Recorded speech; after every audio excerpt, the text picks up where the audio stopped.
Hello दोस्तों, स्वागत है आपका हमारे YouTube चैनल में। दोस्तों, आज के इस वीडियो में हम लोग एक ऐसे समकालीन कलाकार को देखेंगे जिसने विभाजन की त्रासदी को झेला। हालांकि दोस्तों, भारत विभाजन की त्रासदी को बहुत से लोगों ने झेला और जिसमें कुछ कलाकार भी रहे, और ये कलाकार भारत विभाजन के पश्चात अधिकतर दिल्ली में आ गए और यहीं दिल्ली में इन लोगों के द्वारा एक नया कला संगठन स्थापित किया गया, जिसे प्रवासी कलाकारों का संगठन या दिल्ली शिल्पी चक्र कहा गया। और इसी दिल्ली शिल्पी चक्र से पाकिस्तान से विस्थापित कलाकार और कुछ भारत के कलाकारों ने मिलकर के 1949 ईस्वी में दिल्ली शिल्पी चक्र की नींव डाले।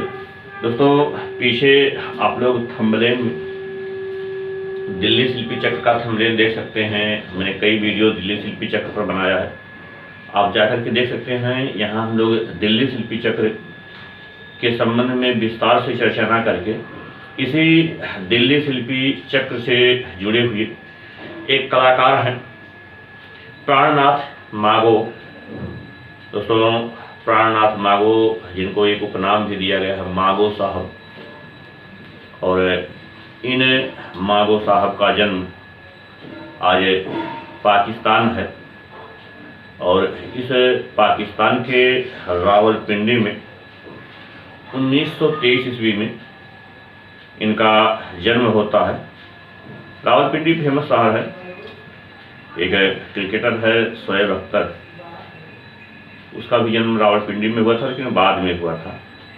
ये अविभाजित भारत में पैदा हुए थे और ये विभाजन के बाद में दिल्ली आ जाते हैं और यहीं दिल्ली में ही 2006 ईस्वी में इनका निधन हो जाता है। दोस्तों, आइए थोड़ा सा इनके परिवार पर अगर हम लोग नज़र डालें तो इनके परिवार में इनके पिता रामलाल मागो और इनकी माता थी पार्वती देवी, और इनके परिवार ने मागो साहब की कला रुचि को देखते हुए उस समय भारत में स्थापित तीसरा सबसे प्राचीन कला विद्यालय अर्थात जे स्कूल ऑफ आर्ट में इनका दाखिला करवा दिया गया, प्रवेश दिला दिया गया, जो मुंबई कला विद्यालय के नाम से भी जाना जाता है। और यहीं पर इन्होंने कला की शिक्षा ली। दोस्तों, मागो साहब यहाँ जे स्कूल ऑफ आर्ट में शिक्षा लिए और आपको बताएं कि जे स्कूल ऑफ आर्ट की नींव 1957 ईस्वी में डाली गई थी, 1857 ईस्वी में डाली गई थी। लेकिन अगर कला विद्यालयों का इतिहास देखें तो 1857 ईस्वी में एक और कला विद्यालय स्थापित हुआ था और हुआ था महाराजा स्कूल ऑफ आर्ट। हालांकि महाराजा स्कूल ऑफ आर्ट की नींव जो डाली गई थी 1857 ईस्वी में महाराजा राम सिंह के द्वारा, ये कला विद्यालय का प्रारंभिक नाम मदरसा-ए-हुनरी था। बाद में इसका नाम बदल करके महाराजा स्कूल ऑफ आर्ट कर दिया गया और आज वर्तमान में यह राजस्थान स्कूल ऑफ आर्ट के नाम से आया जाता है। तो दोस्तों, राजस्थान के वीडियो में, राजस्थानी कला विद्यालय के वीडियो में मैंने इसे विस्तार से दिया है, आप वहाँ जा कर के देख सकते हैं। आइए हम लोग देखते हैं कि यहाँ जे स्कूल ऑफ आर्ट में प्राणनाथ मागो साहब कला की शिक्षा लेने के उपरांत ये रावलपिंडी चले जाते हैं। लेकिन जब 1947 ईस्वी में भारत का विभाजन होता है और ये भी अपने परिवार के साथ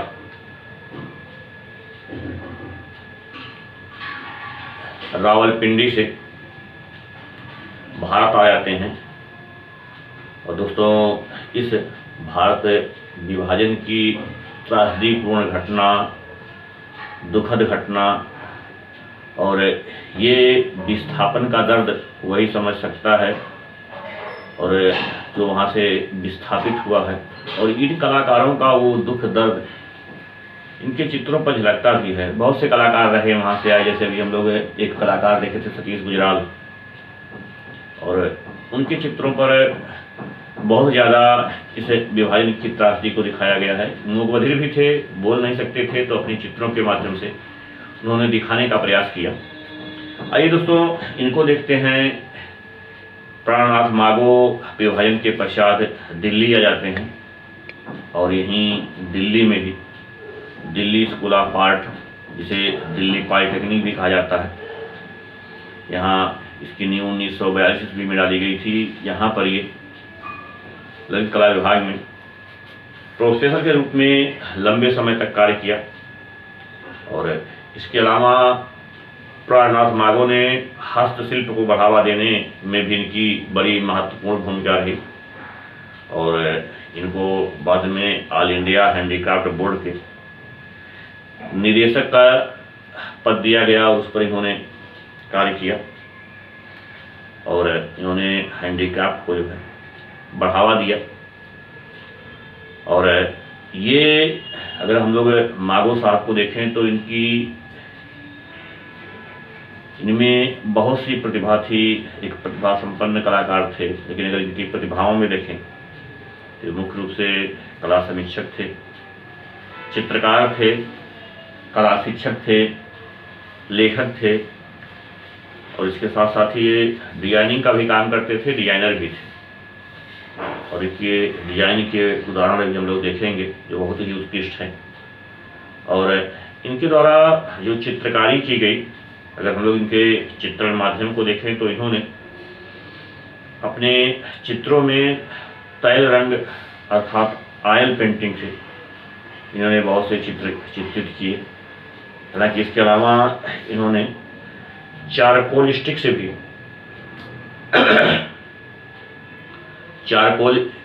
भी इनके द्वारा चित्रकारी की गई। चारकोल जो सामान्य रूप से जो कोयला होता है, इसी का परिष्कृत रूप या मॉडिफाइड रूप जो है चारकोल स्टिक होता है। और चारकोल स्टिक अगर दोस्तों देखा जाए तो यह तैल चित्रण के प्रारंभिक रेखांकन में प्रयोग होता है। लेकिन मागो साहब ने इस चारकोल स्टिक से चित्र भी बनाए जो पेंसिल की तरह ही इसका दोनों का टेक्सचर सेम होता है। बस अंतर ये होता है कि पेंसिल में ये ग्रेफाइट से बनता है, ताकि वो भी कोयले का ही एक रूप है, इसमें मिट्टी की भी मात्रा होती है तो उसका टेक्सचर हल्का होता है। लेकिन चारकोल स्टिक का टेक्सचर बहुत गाढ़ा होता है, देखने में भी अच्छा लगता है।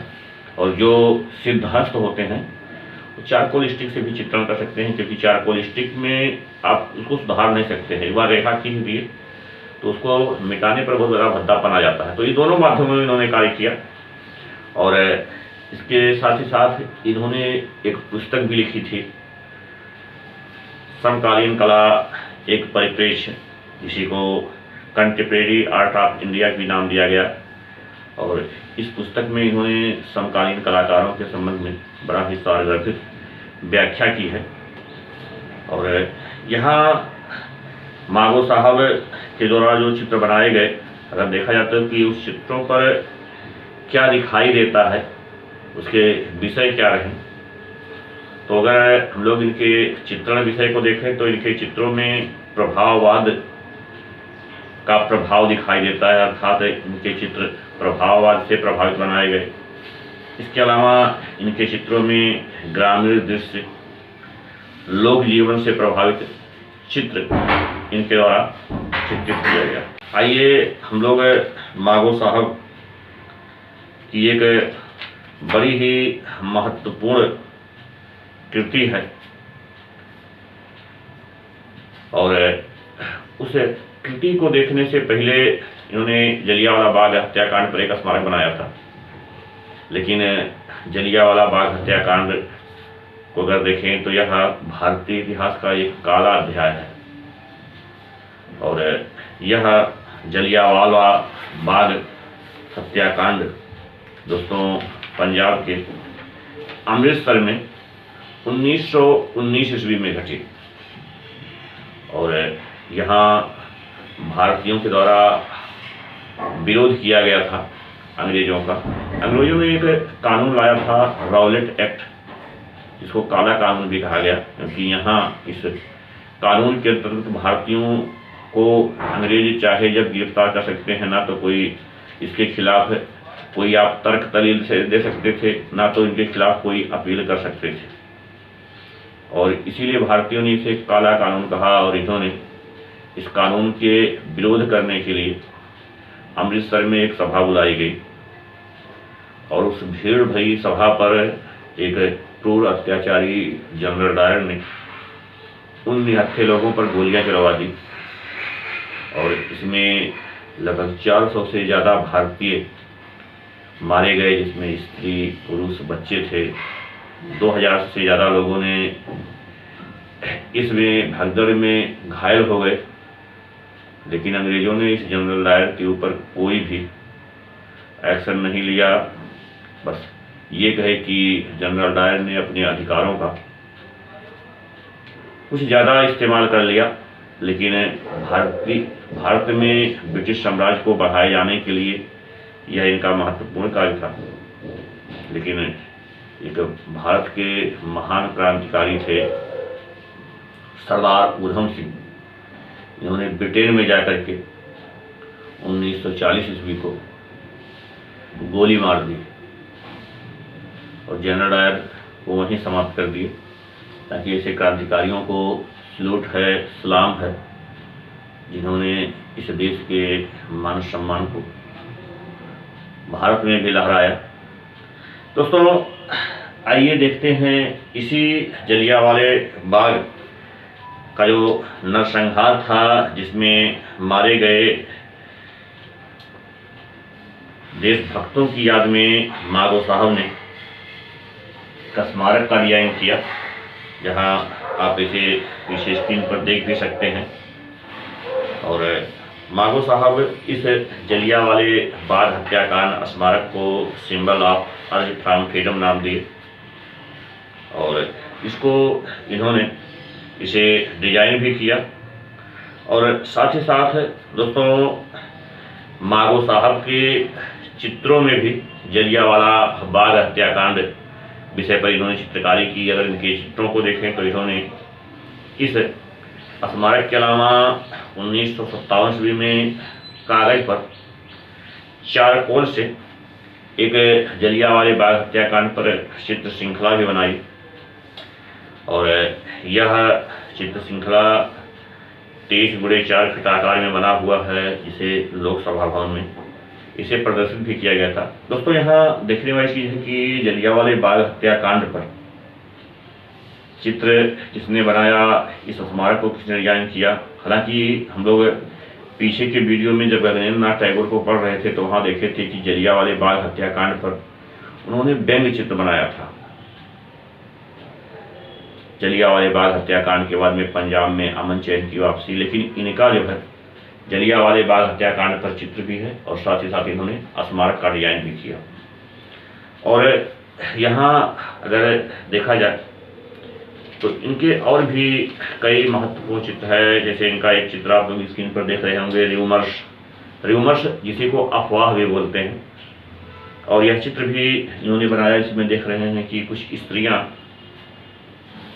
कानाफूसी कर रही हैं और देखने पे ऐसा प्रतीत हो रहा है इनके हाथों से कि ये महिलाएं किसी तीसरे के बारे में कानाफूसी कर रही हैं या अफवाह फैला रही हैं। और यह र्यूमर्स या अफवाह फैलाने की जिम्मेदारी सामान्य रूप से लोग औरतों पर डाल देते हैं कि औरतें ज़्यादा अफवाह या र्यूमर्स फैलाती हैं। हालांकि कुछ पुरुष भी हैं जिनमें स्त्रीउचित गुण होते हैं, वह भी इस तरह के अफवाह को फैलाते हैं। और इसी अफवाह को हमारे यहाँ चुगली बोलते हैं, चुगली करना। तो कौन ज़्यादा चुगली करता है, महिलाएं या पुरुष? आप कमेंट करके बताइएगा। आइए देखते हैं, इनका एक और चित्र है, बहुत सुंदर चित्र है, कैचिंग फिश। या मछली पकड़ने वाले। और इसमें आप देख सकते हैं कि बड़े ही सुंदर तरीके से इन्होंने ग्रामीण जीवन को दिखाया गया है और जो बड़े ही साधारण ढंग से मछली को पकड़ रहे हैं। और इनका दोस्तों एक और चित्र है फेयरवेल, और ये चित्र जब ये जे स्कूल ऑफ आर्ट में शिक्षा ले रहे थे उसी दौरान 1945 ईस्वी में इन्होंने इस चित्र को चित्रित किया गया था, जिसमें पंजाबी सैनिकों को दिखाया गया है जो द्वितीय विश्व युद्ध में भाग लेने के लिए आ रहे हैं। इसके अलावा इनका एक और चित्र है सिएस्टा या मोमबत्ती, जिसमें तीखे कोणिये वाले स्ट्रोक की एक पेंटिंग इनके द्वारा बनाई गई है। और इनकी एक और बहुत फेमस पेंटिंग है जिसमें द बंगाल फेनिन नाम दिया गया है, जिसमें बंगाल के दुर्भिक्ष को बड़े ही मार्मिक तरीके से इनके द्वारा चित्रित किया गया है। इनका एक और चित्र है मोरनार्ज, जो तैल माध्यम से इनके द्वारा बनाए गए हैं। तो इनके द्वारा दोस्तों बहुत से चित्र बनाए गए थे, लेकिन 2-3 चित्र इनके बहुत परीक्षा के दृष्टि से महत्वपूर्ण है। और प्राणनाथ मागो के संबंध में बस इतनी ही जानकारी आपको कैसी लगी आप अपने कमेंट के माध्यम से सूचित करिए। अगर जानकारी अच्छी लगी हो तो इसे लाइक करिए, अपने दोस्तों में शेयर करिए, और यदि आप हमारे चैनल पर नए हों तो हमारे चैनल को सब्सक्राइब करिए। हमसे जुड़ने के लिए, वीडियो को देखने के लिए आप सबका बहुत बहुत धन्यवाद।